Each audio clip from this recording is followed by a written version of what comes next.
What's up, guys? Welcome to episode 10 of the Brotherhood podcast. We're calling this one the Why Are You Here podcast.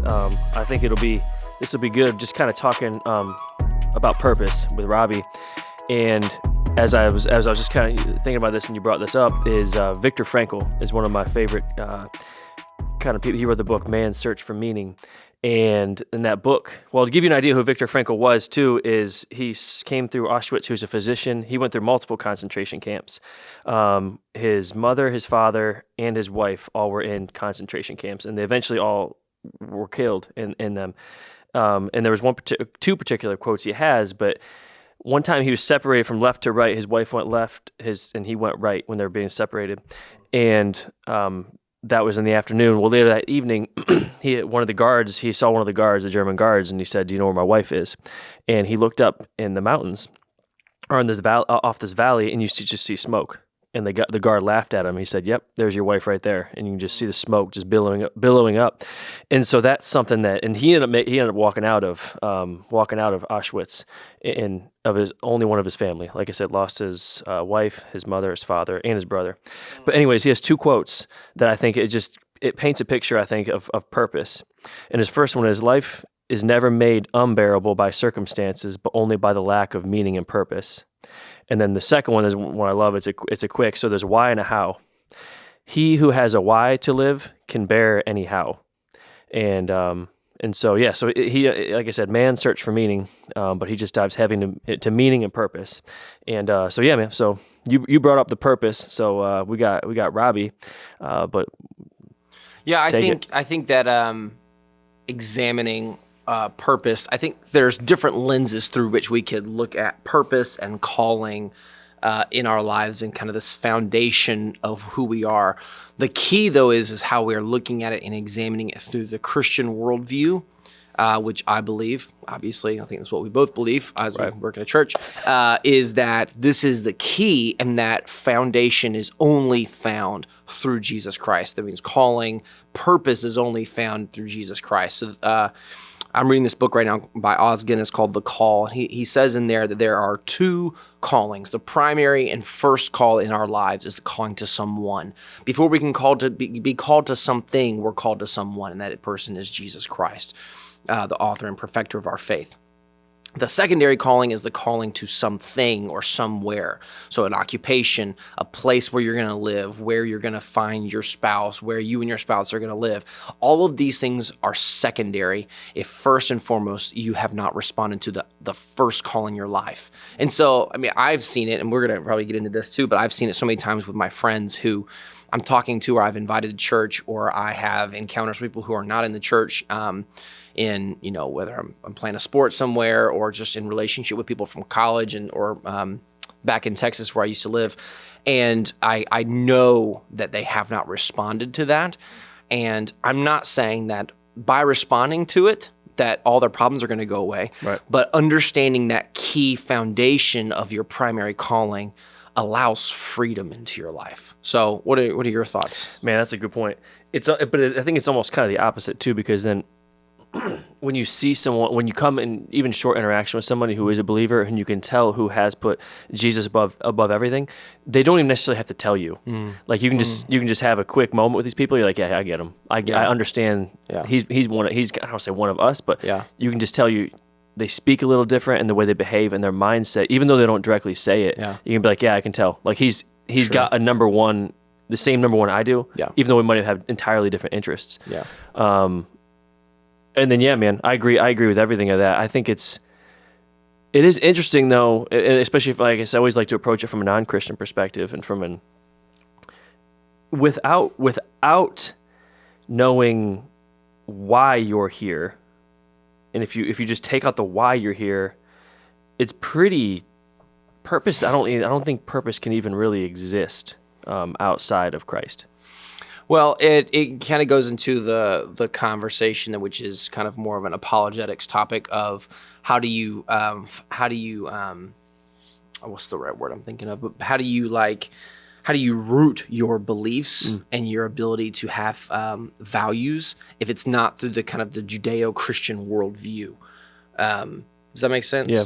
My thing is, like I said, I I agree with everything you said, but I always like to approach it from a non-Christian perspective too.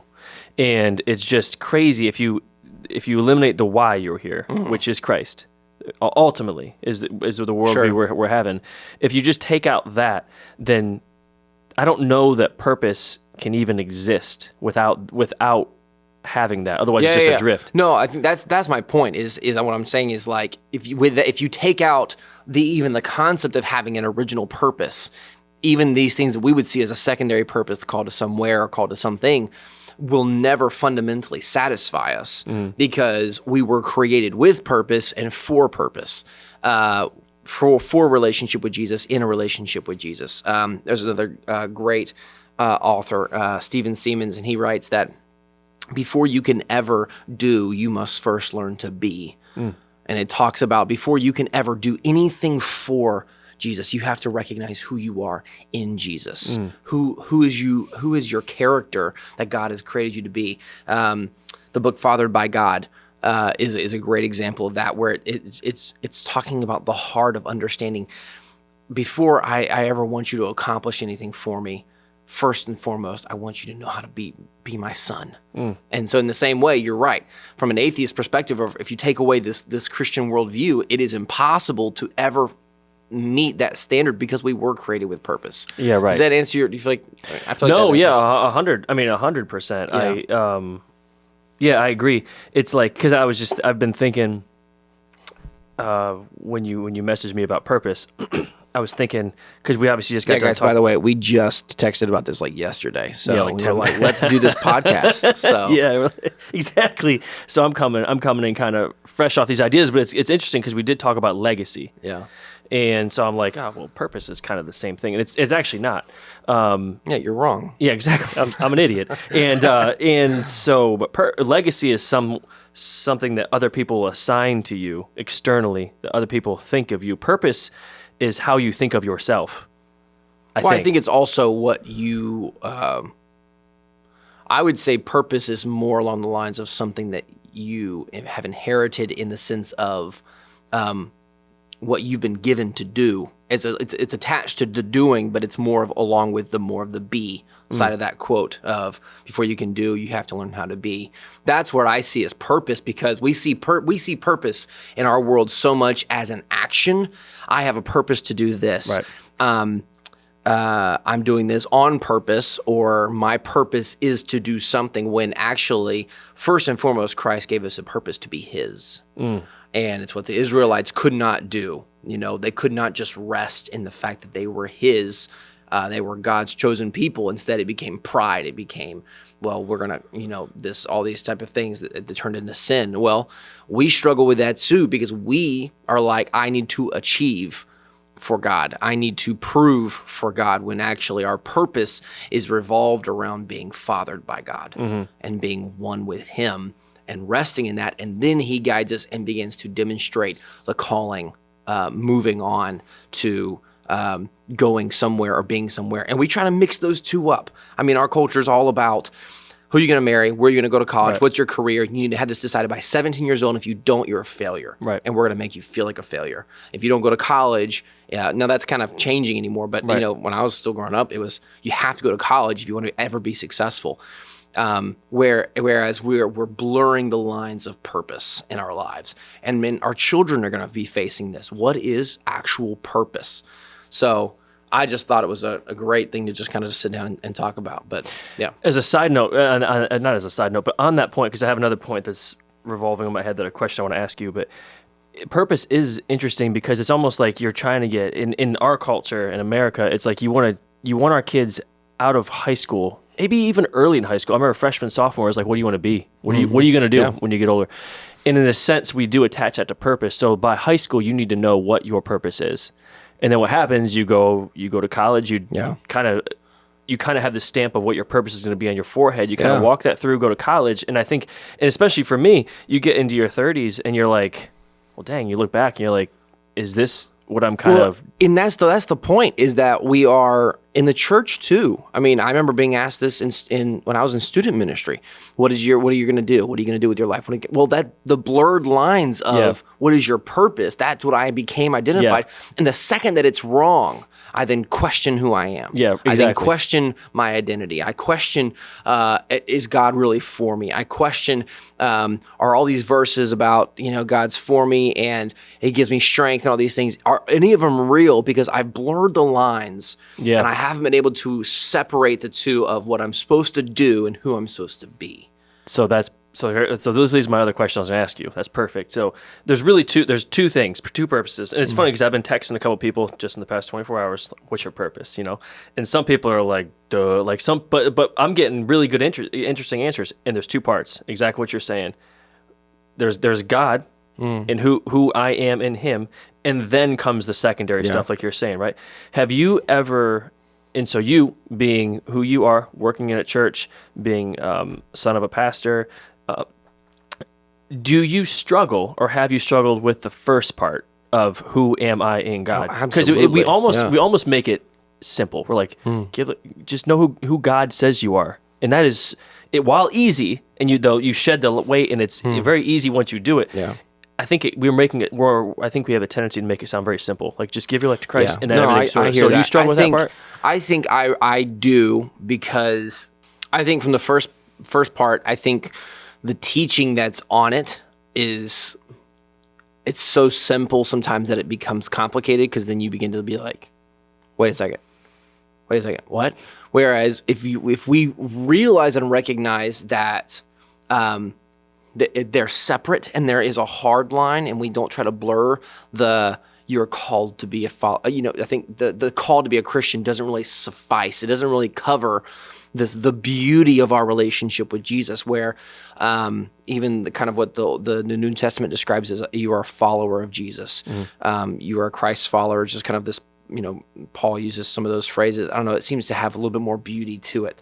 But if we just would examine those things as saying this is who you are, and allow people to rest in that. Like, we don't teach rest, and I don't mean like sleep, slumber, rest type of thing, but just allowing people to rest in the arms of Jesus and teaching that and demonstrating that. Instead, we combine that with a second part of a sermon as, now what are you called to be doing for Him? What are you called to do for Him, for Him, for Him, for Him? Which then brings in a lot of fear and irrational fear, because we were like, I don't want to disappoint Him. Yeah, right. I don't want to not be able to be found in Him, when we first and foremost we're just called to be able to be at peace and rest in the hands of our God. There's a great song by Michael Gungor before he kind of fell off the face of the earth.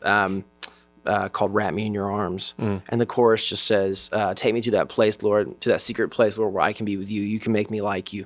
Wrap me in your arms. And it's just a beautiful, beautiful kind of heart cry of, that's where I want to be. I just want to be found. I want to be loved and known by my God. And He will make it clear those next steps. So instead of teaching how to recognize what you're good at in high school. I mean, these things we have to do. We need to teach them, but first and primary of who we are as men, I guess that's what we're kind of the more specific category of who we're talking to. We have to talk about who we are in Jesus and the being one with Him and be fathered by Him. I think I went off on a rabbit trail there. Very good. Yeah. I think, well, yeah, I mean, and then so I'm trying to think, because I'm just thinking specific to you. You've been you did say that. You've been raised in this. Yeah. And I'm not saying I have a great family, great parents. Sure. I wasn't raised the same as you. Yeah. And not right, not wrong. It's just that's the beauty of it, actually. Have you struggled with that first part? 1,000%. I actually just wrote a paper on this for one of my classes in seminary. The challenge has been for me is I recognize from a very young age that I felt very comfortable in ministry, in like working for church, kind of vocational ministry. I was a janitor, and whether it was a janitor, I worked in production for a while. Like I loved it. I didn't want anything else. I tried to work at Chick-fil-A and at Zaxby's, and it was good for a season, but it was like there's nowhere else I wanted to be than serving in the local church. But understanding when it got to calling of what I'm kind of the end of what my calling is going to be has been hard, because I'm like, you have to separate these son desires, SON, father son type of thing, of look what my dad's achieved. Will I be able to achieve something? Will I be as useful to God as my father has been?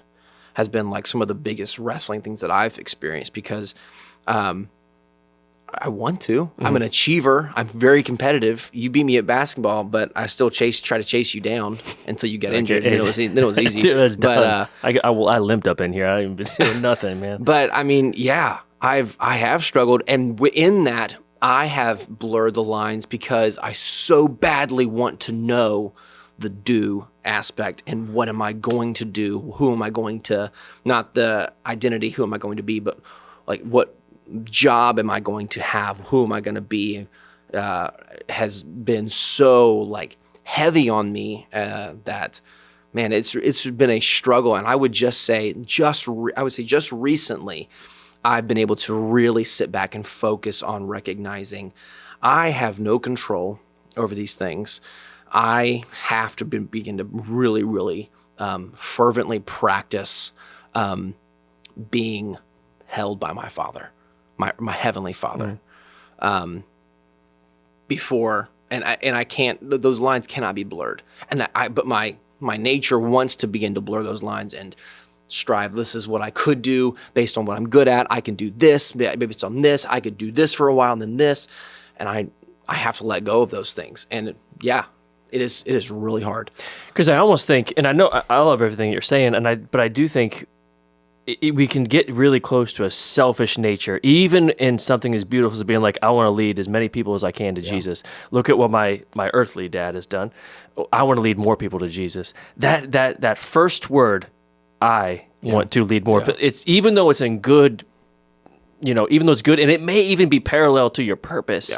I think our human nature is like, I want to do that. You know what I'm saying? Is that fair? No, it's when sentences start with I, on average, they're probably not going to be the best thing. Instead, I have gotten to the place. I did it right there. I have, but yours truly has gotten to the place. I was trying to figure out how I get around that. I've really gotten to the place that I am.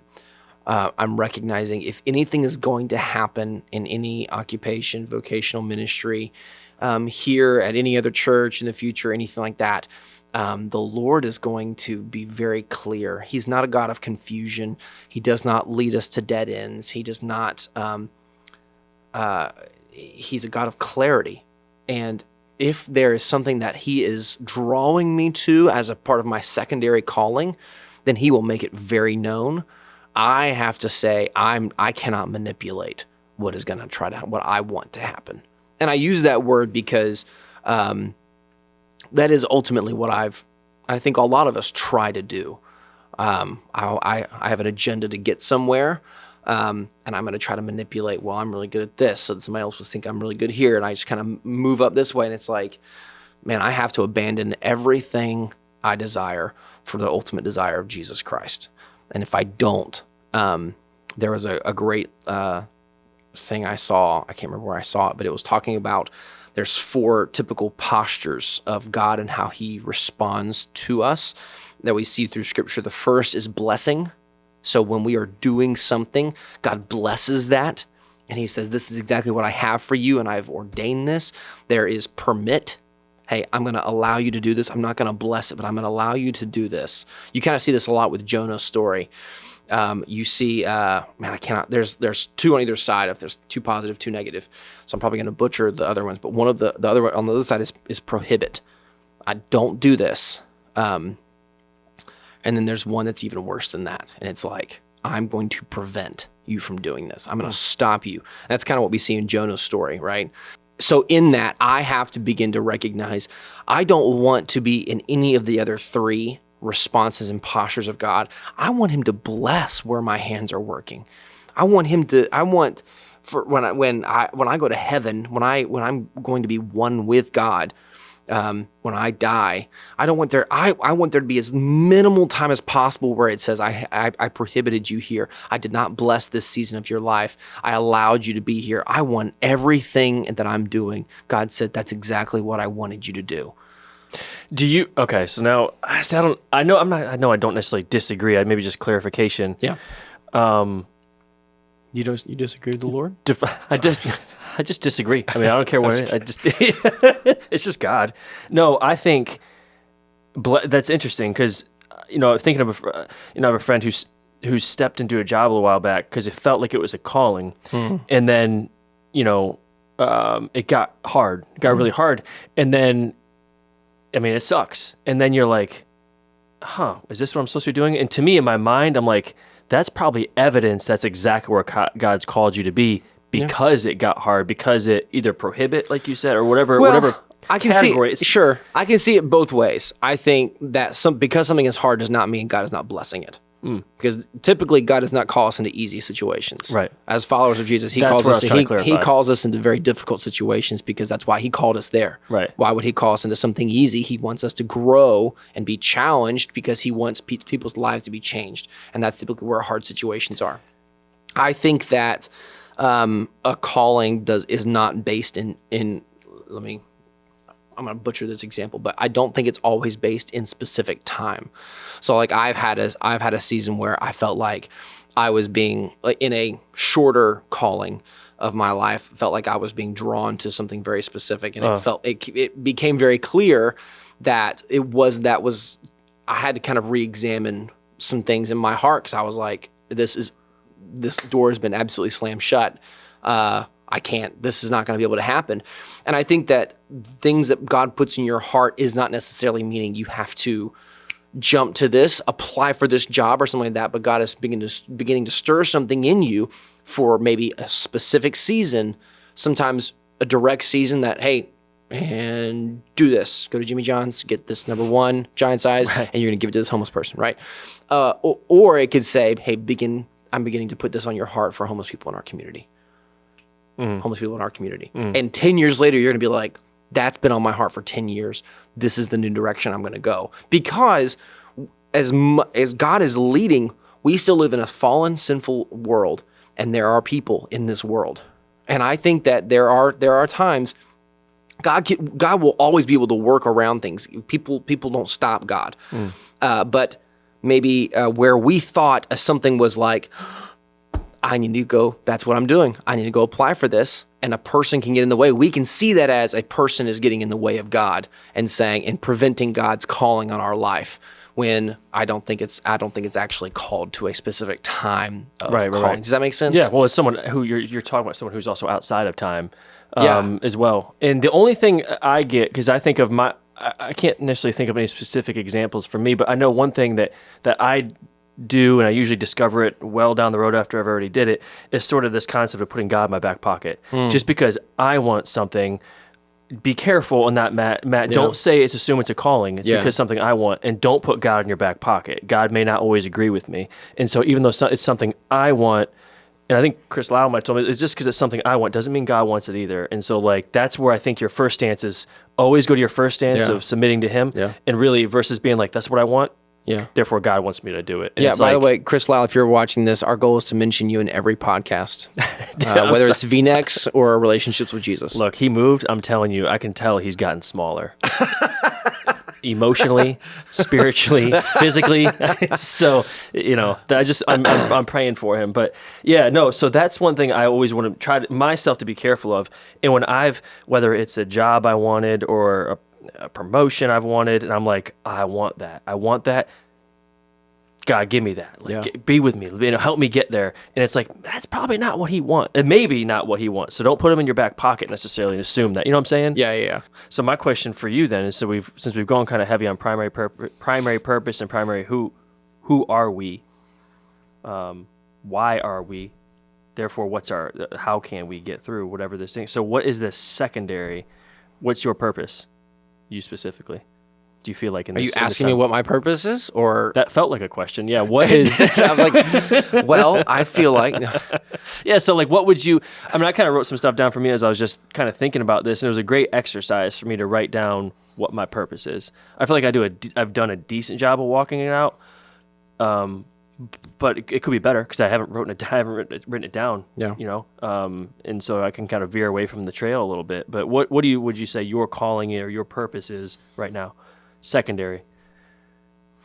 I'd say I think I have an understanding of maybe the end of what my secondary calling is, the call to something or somewhere. But the middle is still very blurry. I think means confusion, and I don't feel very confused. I'm very content, and so I would say there is a something covering the middle, and I'm just supposed to trust. And it's kind of referencing a lot of what I'm learning right now in seminary, but that means I'm learning something. It talks about the different types of calling that we see through the scripture. You see the Jonah calling, you see a Pauline calling, you see a Abrahamic, whatever one of those. And Abraham's calling was, the Lord says, I'm going to call you to somewhere. You do not know where you're going, basically. Pick up, and then you're going to leave your family, and you will go to where I send you. And I find myself in that as I have no idea. I think I know what this is going to end up as. I've had some things that I feel like God's revealed to my heart, and some people really speak into me about some certain things. But my job is to just say, okay. Are you talking? Because I feel like with this thing, where this goes down, there's a few different routes. Maybe not in any particular order. Personally, your purpose. Professionally, your purpose. I guess I was saying that more in regards to my vocation. Okay. Yeah. And I think that's probably the natural route for men that we think. Sure. Yeah, that's a great point. What am I going to be when I grow up? I think what I am personally as a person outside of my job is I want to reflect my Father for my children, for my wife, for my friends, for those that I encounter. And so what's that look like? I think we could probably have about 8 podcasts on what that is, but I mean, I can't describe it any more than just say, like, I want to be a great dad. I want to be a great husband. I want to be, a great friend. I see it as being able to rest in Jesus and trust. If I'm focusing on glorifying my Father every morning as I get up and spending time in His Word and praying and allowing Him to nurture me and love on me, I'm then filled up to be able to do that to the people that I have encounters with, whether it's my children, my wife, you, my other brothers that I do life with. Yeah, right. Still pretty vague, but I mean, I don't know. Could be, we could be here all day just talking about, well, in this component of my life, I want to do this. In this component of my life, I want to do this. You know what I'm saying? Yeah. Because I had wrote some stuff down personally. What about you? But it is heavy. Way to put me on the spot there. As I thought about this. What are you called to be? Who are you, son? I think for me, I can relate to you from a professional standpoint for sure, because I'm in a job right now. I like my job, but at the same time, I feel like I'm being called to something different. Now that might mean I'm going to be exactly where I am professionally 30 years from now. Yeah, but I don't know, and it's hard for me to sit back and like just be patient in that. I am a dreamer, and I will sell my house and open a business tomorrow, but thankfully my wife is in the opposite. So my challenge for me is knowing that you're being called to something different. We're talking professionally, but just like slow down, grasshopper. It's going to happen, whatever it's going to happen, and I'll know it when I know it. But it's teaching me patience, I believe, and to rest in that, knowing that you're being called to something different. But don't jump and assume that because you want it, God wants it, and put them in your back pocket and go do something. You know what I'm saying? Yeah. And so, but for me, so this is what I wrote down is, from a day-to-day perspective, is how I've done this, is my purpose, and I'm not saying I do this every day, have no 0 days, meaning at the end of the day when I'm laying down in bed, don't have a day where you've done 0. Like, whether it's do something physically to push yourself, whether it's something emotionally, don't just walk through the day with 0-ness. That's what I think of in the day to day. And one exercise I've done is at the end of the day, and Francis Chan I think has said this. At the end of the day, it's very easy when you're laying in bed to think of what was the purpose of today, and you can usually see it. And it's usually something small, like you paid for someone's lunch at wherever, or you did this for somebody else, or something really bad happened. You can see the purpose in every day, as long as you, at the end of the day, it's very clear what the purpose was. In my opinion, what I've experienced. I kind of wrote down, this might sound a little cheesy, but this is kind of where I'm at as far as my purpose is. This is going to sound very cocky and very arrogant, so it's not meant to be, but I want to be... I'll try to not hear it that way. This is going to come out very Jocko Willink is my point. I've been thinking, bro, when you said no zero days, I was like, that sounds familiar. I mean, it's great. I don't think it's a Jocko. I don't know who it is. It sounds very military workout, but... gritty. Well, and I think it's also emotionally too. Though. No, I totally agree. Because I could definitely have a 0 day with my wife. Sure. And that sounds very cut. I could have a 0 day emotion with my wife where I haven't pursued her. Yeah. And so, but I wrote down as I think about this, and this again, I just want to clarify. My mindset is where my mindset is to be the baddest man in the room, physically, spiritually, emotionally, because I'm going to follow the baddest man that's ever walked this earth. And for me, it has definitely a masculine feel to it, but it helps give me that edge in my mind. That's just what it is. And also, I want to surround myself with people who have that same mindset. You know what I mean? So it's not like I'm going to like flex up and assume I'm the baddest man. It's just I want to have that mentality because I want to follow the baddest man who walked this earth. Yeah. You're going to say, all right, go ahead. Well, you CrossFit, so you're not that big. Dude, but first. That's great. So that's kind of where my mindset is. And that kind of is the primary purpose, though, too, what you're talking about. So that's, like you said, you could go into primary purpose in a whole bunch of different podcasts, I think, but that's where I put it at. No, I think the key is once you as a man begin to understand that first and foremost, my job is not to provide. My job is not to have to fulfill. My job is not to have to, first and foremost, my job is not all of these things that as a man we feel that I have to do this for my family. I have to be able to do this. Yeah. First and foremost, my calling is to Jesus. And so that leads me into how I structure my day. Then everything else begins to flow because the Lord's flowing through me. Yeah. That I'm able to be those things as I'm doing whatever I am doing. It allows me to do it well because the Lord's walking with me. Does that make sense? Oh yeah, no, I think I love what you're saying too, because it's like we instantly go as men, we think of we're providers. Yeah. So therefore, being a provider is our purpose. And I think one beautiful thing that came from COVID that I can speak to, and I heard some of this past weekend talk about, is when everything shut down. There was a guy who was a public speaker that we ran into this weekend, and he was traveling all around during pre-COVID. Well, then COVID happened, and his touring stopped. He wasn't speaking anymore, and now he's at home. And he had the mindset of, I'm a provider. My purpose is a provider. And we are supposed to provide, I believe. But if that's your primary purpose is to be a provider, take that away. And it either gets very dark and hard for you, and we saw that in COVID. I mean, or I think there's a lot of people who all of a sudden they're spending a lot of time with their wife. They're playing games with their kids in the dining room, at the kitchen table. I saw a bunch of dudes just riding bikes in our neighborhood when COVID first happened. So weird. It's so that and soccer. Joe Cox. Like, dude, yeah. Branson Sheets. Just kidding. Dude, if I'm gonna go anywhere, I'm probably gonna take a car. But that's just me.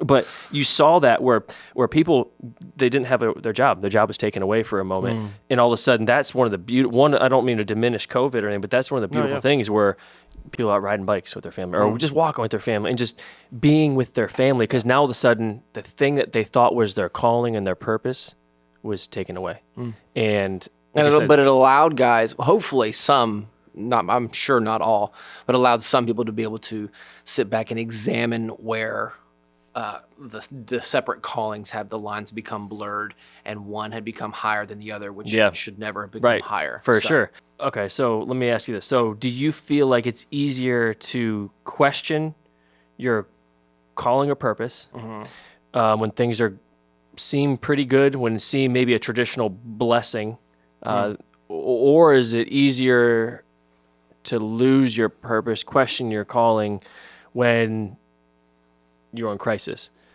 I think it can happen in both. A lot of times, there's a great quote. I'm not even gonna try to say it, but it's basically talking about good times produce weak men, hard times produce strong men. Yeah. And so I would adhere to that. It's pretty accurate. And then when you take that and then put it into the context of purpose, I think sometimes where we struggle is when things get real good and things begin to, I can not the resting in Jesus aspect of it, because that's what I had to do when I lost my son. It took 2 years to get to the place where I knew how to do that. Yeah. But being able to learn what it was like in there. But then when you have easy times and everything seems to be simple, that's where I think then it begins to make you question and help put little lies in there. When it's difficult, that's oftentimes where we're on our knees type of thing. Does that make sense? Yeah. Well, that's kind of where I was thinking too, because I don't want to go back to that, but there's a good story of, I think it was 100 years or 100 AD in ancient Rome, because you mentioned when times are good. And I even think that's almost like when we perceive that things are good, then we might question our calling. For instance, in 100 AD ancient Rome, there's a great story about, so think of like the movie Gladiator. Yeah. And all the people in the stands or whatever, they're having a good time watching all this stuff go down. But what's interesting is all those people perceived that they were free and they could do whatever they wanted to, and they were actually slaves to Rome. And Rome took the literal mindset: if you want to rob people of their purpose, their calling, fill in whatever kind of word you want to use, give them bread and give them circuses. And so give them bread, feed them, squelch their hunger. Just cheap bread though. Just give them just cheap bread. And I would say that would be either like easy comfort living. Like I could go to any restaurant in 5 minutes and get anything I want. Very comfortable. Give them bread and then give them circuses. Give them entertainment. Give them, now whether that for us, that might look like Netflix, that might look like pornography, that might look like endless sports that we just drown ourselves in. But they gave them bread and circuses, just entertained them and kept them fed. And they literally walked into slavery and never fought it. They didn't care because they were so distracted by what they thought were good. I'm butchering some quotes today. You're doing a great job. That's what the title of this podcast is. Yeah. Butchered quotes. Robbie Sheets. But I think it was Mussolini or something like that. And I read it in a book or I heard it on a podcast, and he was talking about how you have killed millions of people. Like how in the world were you able to do this? Maybe not Mussolini. It was some dictator from kind of the World War II era. And he said, bring me a chicken. And he fed the chicken from his hand and slowly plucked the feathers off the chicken. Yeah. He just kept feeding it. Yeah, right. He said it'll keep coming back to me. Right. Because I'm providing for it. And it's this that's scary. And such an easy lie to not recognize what's happening to us when the two get out of line. And that's where I think I love that. I love the illustration and the bread and circuses, and that is because you really, for men, I think, and I'm guilty of this, we can fall asleep. Yeah. Not realize our feathers are being plucked. Yeah. Not realize that I'm really comfortable. I got bread. Yeah. I got circuses. I got being entertained. Yeah. And therefore you lose who you are. Yeah. Whether, for me, if that's someone who all of a sudden I was like, man, I like drinking is helping my anxiety. This is great. That's my entertainment. Yeah. You know what I mean? Yeah. And so that's where I think all of a sudden you lose your purpose. You may even know your calling, but you're worthless now. You're a dead man walking because you're not living into it. You know what I'm saying? I always wanted to be a great dad and great husband, but I got distracted or I just fell asleep. My feathers were getting plucked. Like I said, I love that analogy. But yeah, I think the key for us today then is men, wherever you're watching from, wherever you're listening from, take time, intentional time today to ask the Lord, Lord, would you father me well? Would you help me rest in your arms, that I can begin to either further define who I am in you, or for the first time, Jesus, help me understand who I am in you, so that my first and primary calling to you can be the first and primary calling in my life.